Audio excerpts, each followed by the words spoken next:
Amerika Tashqi ishlar ministri Mike Pompeo Xitoyning Sharqiy Turkistonda Uyg'ur va qozoqlarga majburiy qisirlashtirish, bola tushirgizish va planliq tug'ut nomida tug'ut cheklash ilib berayotganligini o'ttirg'a qo'ydi.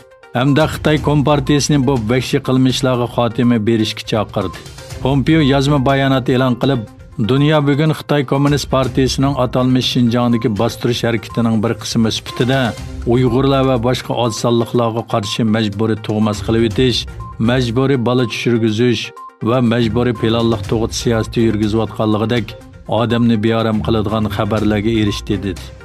Germaniyalik tadqiqotchi Adrian Zenz e'lon qilgan doklatining odamni cho'chitadiganligi, lekin buning Xitoy Kommunist Partiyasining yillardan buyon davomlashayotgan inson hayoti va izzatini dafsanda qiladigan harakatlari bilan mos keladiganligini ta'kidlagan Pompeo, Xitoy Kompartiyasining bu vahshiy qilmishlarini darhol to'xtatishga, boshqa davlatlarning bu inson qalbidan chiqqan dafsandichiliklarni to'xtatishda Amerika bilan birlikda harakat qilishga chaqiramiz dedi.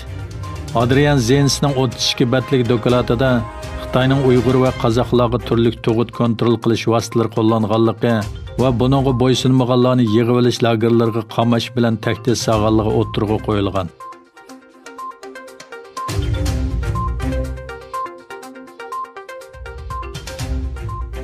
Germaniyaning Duisburg shahriga joylashgan Sharqiy Turkiston madaniyat va uchur markazida xonim-qizlar uchun tarbiyalash faoliyati uyushtirildi.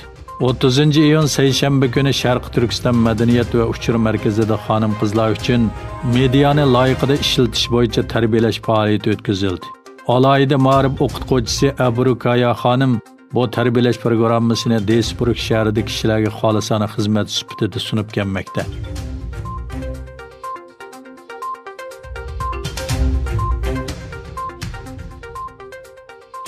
Xitoy hukumati Hong Kong davlat bexatarlik qonunini tasdiqladi.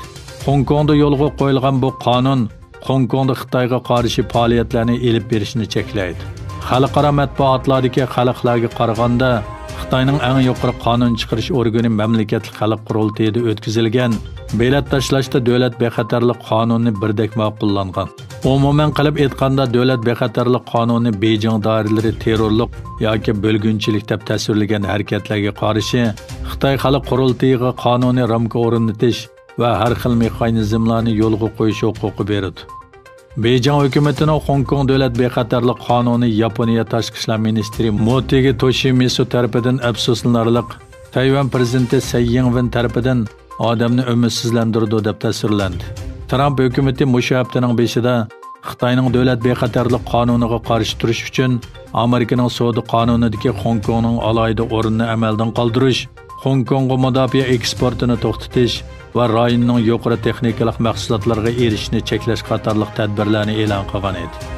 Hong Kongdagi demokratiya harakatining xalqarada tanilgan shaxslardan Zhou Xiaowang Xitoyning bu harakatiga dunyoga tanilgan Hong Kongning o'lishi deb baho berdi.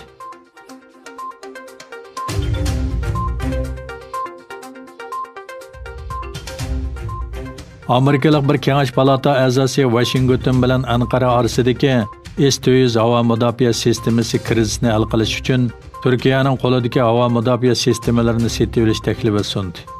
Cumhuriyetçi kengash palata a'zosi John Tony bu haqda rasmiy holda 2021-yillik davlat mudofaa huquqi qonuniga bir o'zgartish kirgizish taklifi sundi. U Amerikaga Turkiya Rossiyadan sotib olgan S-400 mudofaa sistemasini sotib olish taklifi bergan bo'lib, ikki davlat orasidagi krizisni hal qilishni maqsad qilgan. Buning bilan Amerika Turkiyaga F-35 urush aeroplanlarini sotib bera oladi. Turkiya taxminan 2,5 milliard Amerika dollariga Rossiyadan S-400 havo mudofaa sistemasi sotib olgan.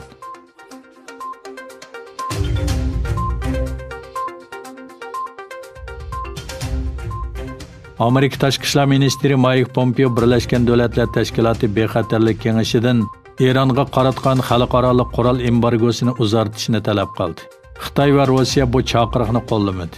Pompeo agar Birlashgan Davlatlar Tashkiloti qurolliq embargosini yengilmasa, Eron O'rta Sharqdagi vakolatchi urush va uning shirkatlari Hamas, Hezbollah va Husiylar uchun yangi ilg'or texnika va qurol sotib oladi.